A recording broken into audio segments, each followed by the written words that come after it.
Halo, jumpa lagi sama gue Billy Christian, masih di acara Berburu Juri. Nah, sekarang ini kita ada di studio Asumsi yang katanya tuh konon di sini itu sering ada penampakan wanita.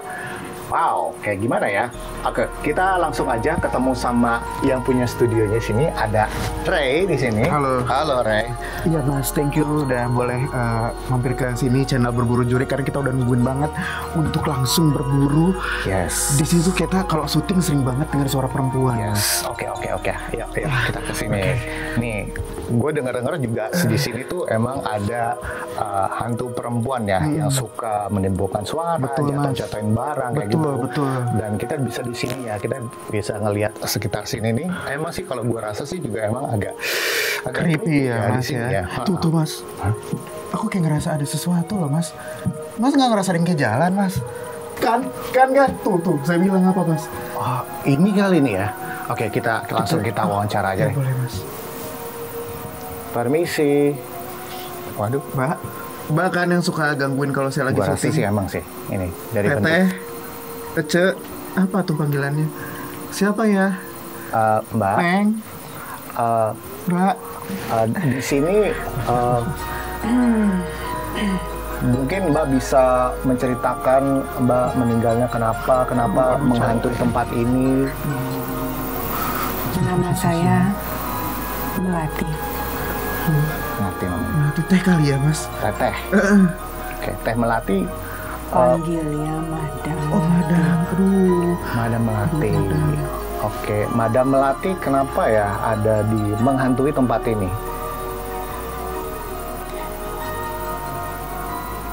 Teh. Mas, tapi kok hantunya cakep kayak gini saya Mas? Kayak pengen foto bareng jadinya. Ya kan? Oke, boleh. Boleh foto? Madam, boleh nggak foto? Biar saya punya kenang-kenangan sama hantu studio. Selfie. Aduh. Pakai handphone lu ya? Saya mana ya? Saya. Teteh apa Madam sih ini Teh? Madam namanya Madam. Gimana ya? Tahu Pis kan? Kalau di dunia hantu, Pis gitu ya. 1, 2, 3. Udah.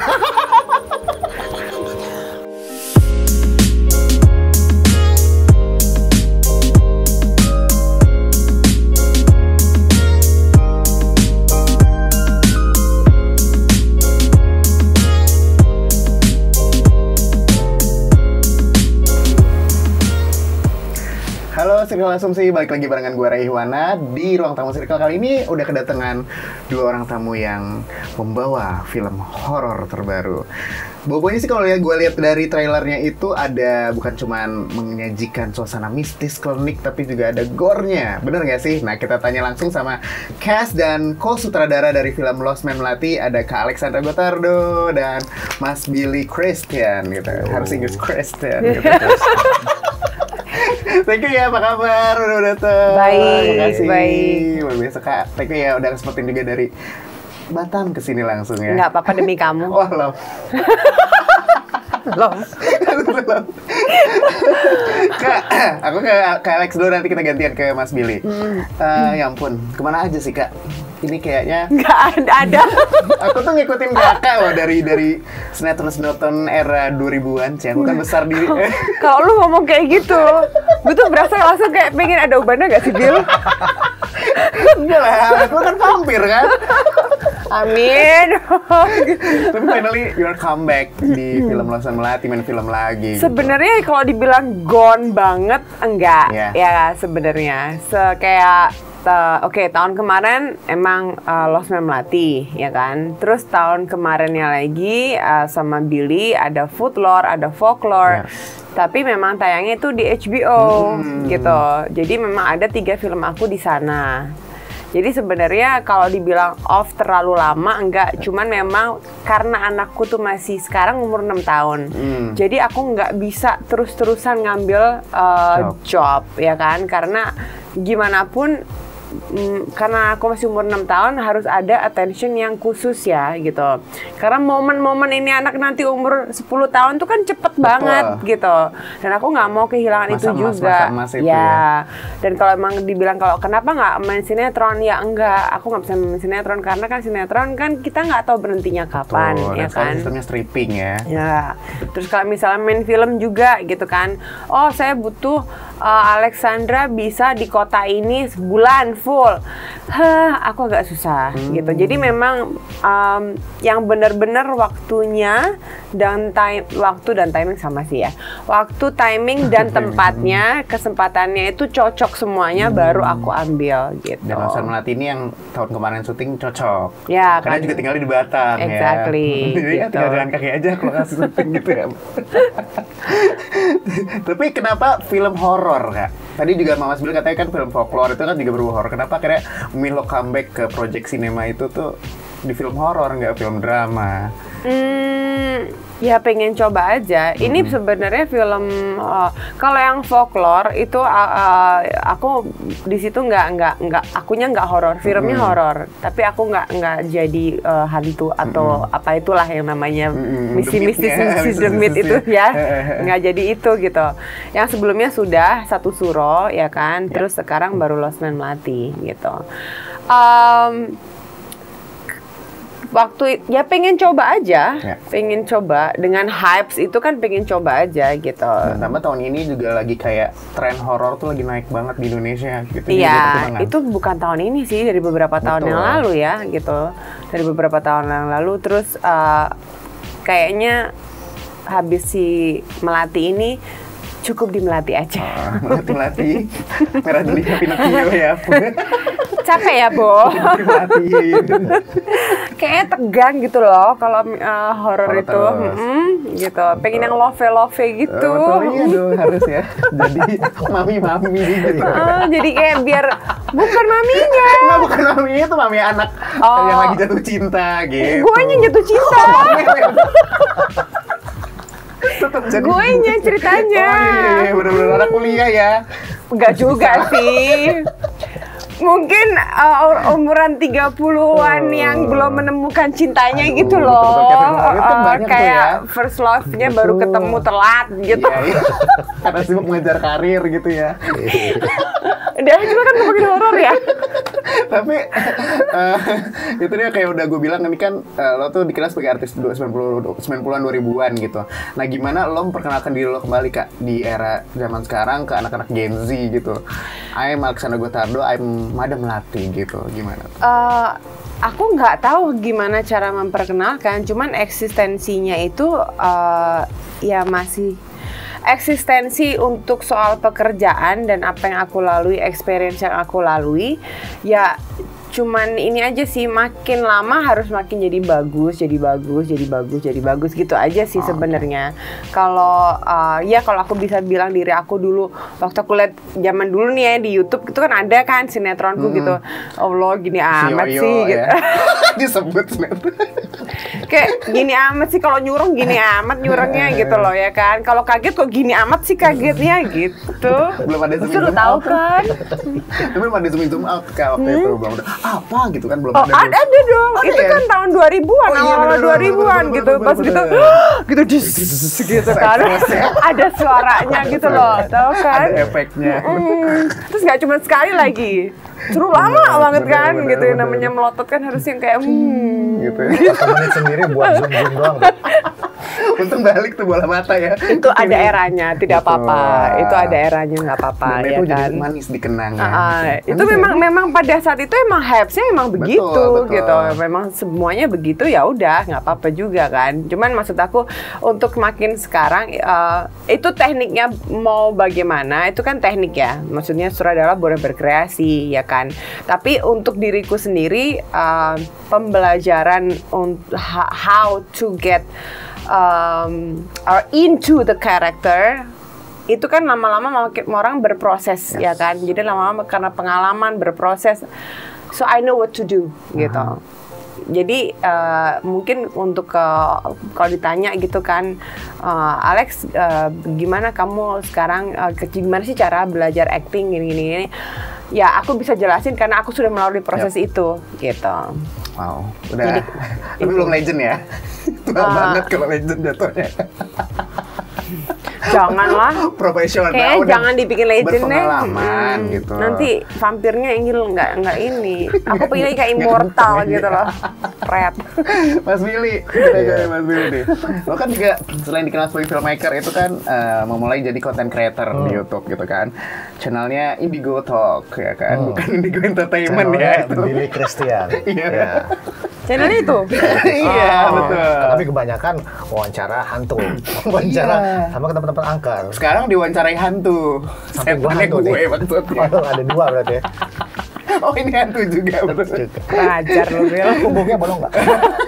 Makanya ditutupin. Tapi apa sih Kak yang memutuskan lo tuh buat memutuskan jadi content creator horor khususnya waktu itu? Gue itu suka banget film horor dari kecil ya. Dari kecil suka film horor. Kemudian juga sebenarnya gue nggak melabelkan diri gue sebagai untuk genre horor doang. Gue juga suka genre lain kayak fantasi, juga science fiction juga. Cuman masalahnya sekarang ini produser Indonesia tuh belum berani untuk membuat film dengan genre-genre kayak fantasi atau science fiction gitu. Akhirnya banyak proyek yang masuk ke gue itu emang kebanyakan horor dan gue juga senang ngelakuinnya. Nah dari situ gue juga penasaran nih, ini sebenarnya kalau horor tuh kenapa sih orang bisa merasakan takut juga? Terus juga culture Indonesia itu kan kuat banget ya unsur mistisnya tuh. Nah dari situ gue pikir gue mau bikin konten horor deh gitu. Di satu sisi gue jadi tahu hal apa sih yang ngebuat orang takut gitu kan. Kemudian gimana caranya membuat orang takut itu bagaimana, dan juga gue juga jadi tahu tentang budaya Indonesia itu sendiri. Jadi gue banyak, akhirnya teman-teman semenjak gue bikin konten horor, gue temenan sama paranormal, dukun, ahli spiritual, Madam Sahara gitu-gitu ya. Kayak gitu-gitu. Tapi itu ngasih perspektif baru ke gue gitu tentang budaya Indonesia, tentang dunia supranatural, tentang dunia spiritual. Di satu sisi menjadi kreator horor itu akan ngebantu gue sebagai sutradara film horor. Di sisi lain juga ngebuat gue jadi belajar tentang kebudayaan Indonesia dari kacamata supranatural gitu. Jadi gue pikir oke, gue akan dua-duanya gue lakuin deh gitu. Jadi konten-konten gue banyak interview orang-orang indigo. Kemudian juga itu tunjuk ke saya ya, indigo. Kemudian gue juga pergi ke tempat-tempat angker, baik yang di Indonesia ataupun di luar negeri juga gitu. Oke, terus juga, tapi Supernatural tuh emang seru banget sih, ya kan? Kalau di kuliah kita dapat banget tentang budaya Indonesia tuh ternyata akarnya tuh juga supernatural. Banget. Ya? Aduh, seru juga lagi di circle mistis ya. Circle mistis. Iya. Itu kalau dikumpulin sebenarnya tuh kalau dari Sabang sampai Merauke itu banyak kali ya. Dan yang terekspos jenisnya ya. Bener, yang belum terekspos juga banyak. Sekarang kita kan kebanyakan yang populer masih pocong kuntilanak aja. Tapi sebenarnya banyak banget. Betul. Banyak banget. Tapi ada nggak penampakan atau syaiton yang kayaknya paling berkesan nih? Sama Mas Gil nggak pernah bisa gue lupain tuh pernah lihat penampakan ini tuh. Ada nggak? Langsung aus ya dengan syaiton. Ya bener-bener Kak Alex. Ada nggak Kak? Enggak, pertanyaannya syaiton berkesan. Iya, dia saking cantiknya terus saking apa gue nggak lupa nih penampakan ini gitu. Kalau penampakan sih dulu yang paling berkesan banget itu justru di rumah gue sendiri. Oh iya, apa tuh Mas? Perempuan pakai baju pengantin gitu, terus banyak darah-darah gitulah gitu. Gue pikir men sekali ya. Masalahnya mensnya banyak banget dong, sekujur tubuh masalahnya gitu kan. Nah, gue juga bingung kenapa ada itu di rumah gue sendiri gitu kan. Takut nggak? Takut lah, orang di rumah sendiri gitu. Dan lagi sendiri waktu itu? Lagi sendiri. Apa pas duduk kah, berdiri? Jalan aja, floating gitu, ngambang di rumah gua. Tapi bener nggak sih kalau sorry, hostnya ganti ya? Enggak. Gue penasaran nih. Boleh kok. Buat dirimu juga ya. Gimana tuh Kak? Kalau katanya nih kalau hantu atau setan yang bisa menampakkan diri sehingga manusia itu bisa melihatnya, itu tingkatannya tuh udah tinggi. Iya. Betul. Aku jadi Oke. pengajuan seru banget. Iya. Iya kan? Benar. Jadi emang Benar. kalau makhluk halus itu kan mereka kan berbeda frekuensi sama Yes. kita. Jadi pada saat mereka kebetulan frekuensinya sama, baik mereka yang menurunkan frekuensi mereka atau kita yang kebetulan frekuensinya lagi tinggi, ketemu tuh frekuensinya. Nah di situ bisa saling melihat gitu kan. Kadang-kadang mereka juga lagi apes aja juga ketemu sama kita gitu kadang-kadang gitu. Jadi sama aja kayak Kaget dong merekanya juga. ya macam-macam ya, ada kan mereka juga ada yang emang iseng gitu kan, emang sengaja menampilkan fisiknya. Ini Sedikit beneran dramatik. mati gak ya?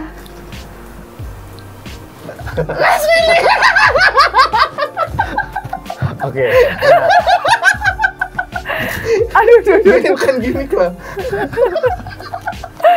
Dia tahu apa yang mau gue tanyain selanjutnya kayaknya. Oh, ada yang nggak suka. Tapi ke-record kan? Record. Oh, ya udah. Lampunya aja mati. Gak gara-gara lo maju sih. Mungkin tadi dia tuh di sini ya. Iya, keinjak. Tadi dia di Oh, sini ya. enak nih. Kakinya keinjak. Di bener. Apa? Oke, lo berarti indigo kan ya Mas ya? Ada indikasi seperti itu ya, bisa merasakan kepekaannya lebih besar terhadap energi-energi. Karena kan makhluk halus itu sebenarnya benar dari energi yang diserap oleh energi kita kalau kita lagi down gitu, jadi ngerasa. Tapi di studio ini ada nggak sih? Kalau di studio ini Ada Mbak Mel dia. Ada Mbak Mel. Jawab dulu. kalau Gimana, gua Mas? lihat ya, kalau Iya. dari depan tuh ada beberapa spot tuh kayaknya emang bikin rada-rada Betul. gimana gitu. Tempat cuci piring.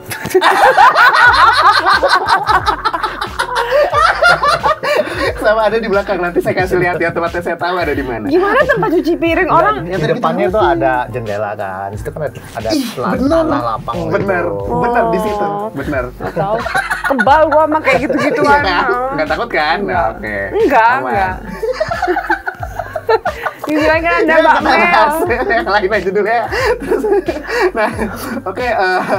Terus juga yang sebenarnya gue tertarik sama lo Mas. Kenapa lo akhirnya dari bikin konten creator YouTube gitu, jadi ya tuh tadi tertarik ke dalam dunia sinema yang lebih luas, yang mana lo punya visi juga ke depan, gak hanya film horor gitu. Apa yang buat lo nyaman dan betah jadi seorang, ya ada yang jadi director juga kan, bahkan penulis naskah juga Mas Billy. Sorry pertanyaannya apa? Ya apa yang buat Mas Billy nyaman? Oh. Jadi lagi nerawang nih dari tadi. lagi nerawang. sebenarnya gue itu awalnya jadi sutradara dulu, Ya. baru jadi content creator gitu. Betul. Dan karena emang berhubungan, jadi gue terus jadi sebenarnya gue sendiri tuh 50-50 sih antara percaya sama nggak percaya. Tapi justru karena karena rasa penasaran itu, gue jadi terus maju, terus ngulik, terus pengen tahu sebenarnya hantu itu maunya apa gitu kan. Sebenarnya emang ada atau nggak? Karena kan sekarang kita ngelihat di YouTube ya, khususnya banyak sekali konten kreator yang emang bikin settingan kan. Betul. Which is itu yang ngebuat gue ya sah-sah aja Sah-sah sih. aja. Asalkan kita sebagai penonton bisa melihat, oh ini cuman entertainment doang gitu kan, hanya buat seru-seruan. Tapi ada juga yang Mau julid menunjukkan Gibah. kalau itu bohongan, tapi orang percaya kan, jadi nggak mengedukasi ya. Betul. Gitu. Nggak ada message Ada, value-nya, betul. jadi gue rasa gue ngerasa punya kewajiban dunia supranatural spiritual itu tuh nggak melulu selalu tentang hantu yang nyeremin. Gitu, nggak selalu tentang itu gitu, karena di dalamnya tuh sebenarnya kalau kita kayak primbon, kayak Betul, pamali weton. apa-apa, itu kan Supernatural juga ya. punya Kekuatan. unsur budaya yang harus kita lestarikan, yang harus anak-anak zaman sekarang tuh kalau menurut gue melalui media-media yang kita punya kayak film, komik, animasi, justru yang kayak gitu-gitu tuh harus diceritakan jualan ke anak-anak zaman sekarang yang main TikTok. Karena kalau nggak kita punya tanggung jawab itu bakal hilang gitu. Mereka nggak bakal tahu gitu tentang budayanya sendiri. Jadi buat gue supranatural, spiritual itu penting karena itu juga identitas culture kita. Iya, gitu. bener sih. Betul. Ya lo ngomong tadi primbon, keinget aku sama ini kalau aku bilangnya Mbah Kakung ya. Mbah Kakung kan karena aku Jawa. Itu Kejawen orang-orang ya, Kak? Kejawen. Nah, orang-orang dulu kan pasti punya primbon ya, gitu. Ya pasti ngeliatnya dari situ, gitu ya kan. Ya benar baru ingat. Jadi kayak gitu-gitu tuh nggak boleh hilang sebenarnya. Dan itu sebenarnya ada warisan legacy dari keluarga-keluarga kita yang harus sebenarnya kita turunkan ke anak-anak untuk ini pengenalan budaya. Wow, circle budaya sekarang. Dari circle bisnis. Oke, Kak Alex sekarang. So kalau Mas Billy jadi horor terus ya bahasannya. Oke, Kak, kalau secara personal tapi tetap horor nih pertanyaan buat lo. Lo pernah nggak ngeliat setan? Enggak. Oh enggak, jangan sampai ya. Apa mau? Bingung antara mau tapi nggak mau gitu. Ya karena kenapa aku bilang nggak mau karena yang aku takutin pernah aku dibilang kalau sekali bisa ngelihat katanya nanti beberapa kali akan bisa ngelihat terus-terusan. Ya terus-terusan. Ya enggak lah, masa mau disuruh ngeliat jadi bisa ngeliat setan terus-terusan. Susah hidup gua ntar gitu. Apalagi kenalan. Tapi bagus loh, tadi Kak Alex mau pernah film ceritanya 30 tahun belum nikah, ketemu kenalan ternyata kenalnya setan, tulisnya wow, bagus nggak tuh? Itu bercakap dong orangnya. Harus cakep banget, harus cakep ya. Itu mau gua. Ada nggak sih Bill kayak gitu? Nanti gue cari gendro ya. Gendro nggak apa-apa Jangan ya? dong, jangan dong. Jangan kayak gitu-gitu. Lu tahu maksud gua kayak siluman gimana? buaya aja gimana? Tapi kalau film horor yang kalian suka dan membekas sampai sekarang ada nggak? Indonesia dan luar, Mas Billy? Kalau luar negeri itu horor dulu, film horor pertama gue tuh It dulu. Oh, tapi yang lama Iya, ya itu lebih ke thriller nggak sih? Itu horor ya? Itu hantu, bukan kan? Badut. Badut kan? Iya. Badut. It Kalau bagus sih. horor Indonesia sih zaman Susana sih. Iya, exactly. Ibu Susana. Tapi fun fact kalau gue juga Susana tuh, jadi dulu kecil gue tuh nggak bisa tidur kalau gue nggak nonton film Susana. Sebenarnya kalau dilihat-lihat ya, Susana itu dia tuh nggak mencoba untuk menakuti orang loh. Iya. Betul. Tapi ya dengan dia actingnya yang begitu, karakternya begitu, kita tuh takut sendiri aja gitu. Bahkan ada beberapa gimmick dia ketika lagi berantem sama Nyeblorong apa, dia tuh malah gini, fuck you. Kalau ketika itu kan itu lagi tuh ada di TikTok gitu. Sini kau Nyeblorong. Punya fuck you tangannya. Serius loh? Orang nggak nyadar dulu. Iya. Ada deh, gue kasih lihat videonya. Iya, wow. Ini boleh foto apa nggak terserah ya. Tapi Ya makanya itu yang si Billy dengan si Lostman itu menciptakan yang kayak gitu-gitu loh gitu. Betul. Yang tapi bukan Susana juga, enggak Betul. gitu. Kayaknya horor tapi gimana caranya ya nggak horor banget gitu. Bukan bahasanya bukan nggak horor banget, apa ya? Punya Bikin karakter goosebumps juga lah ya. gitu. Punya karakter lah si Mbak Mel ini. Mbak Mel. Tapi kalau Kak Alex apa film horor yang paling berkesan? Kalau yang Indonesia aku tetap di Susana, Susana itu betul. dari dulu karena itu juga aku udah lihat banget ya gitu. Semua ya. Iya, rata-rata lah. Kalau di luar negeri yang mungkin bukan horor sih. Aku suka Interview with the Vampire itu loh. Oh, Anne Rice, the novelnya Anne Rice ya. Iya, tahu. yang Tom Cruise sama Brad Pitt. Itu menurut aku itu horor sih gitu. Scary juga. Ada Antonio Banderas juga kan di situ. Nah, itu aku suka banget itu. Gitu maksud aku dengan duduk diwawancara yang wawancarai manusia, yang diwawancarai bukan manusia. Itu edan sih. Sama The Others. Yang Nicole Kidman. Itu sebenarnya kan bukan hantu, tapi mereka hantu. Itu gila sih. Nah, yang kayak gitu yang aku suka sebenarnya. Yang bukan yang nakutin gitu. Sama ada juga tuh filmnya, aduh lupa aku. Yang jadi tuh dia pengira orang-orangnya yang ada di rumah itu tuh bukan ada hantu, padahal mereka yang keluar Nicole Kidman ya, Nicole Kidman, benar. Sama Bruce Willis yang The Sixth Sense ya, itu sama ton ya, benar kayak gitu moodnya. Aku yang suka yang begitu. Ya, that's my type of horror. Merinding ya. Tapi sebagai anak indigo tuh bukannya bisa lihat makhluk halus, tapi juga bisa baca pikiran orang juga nggak sih? Nah, itu juga anak indigo itu sebenarnya bukan cuma ngelihat hantu doang. Betul. Dari tempat-tempat itu tuh gue jadi terinspirasi ya. Ini ternyata kalau gue bikin cerita kayak gini nih emang Lost Man tapi ada sesuatu di dalamnya, kayaknya seru juga ya.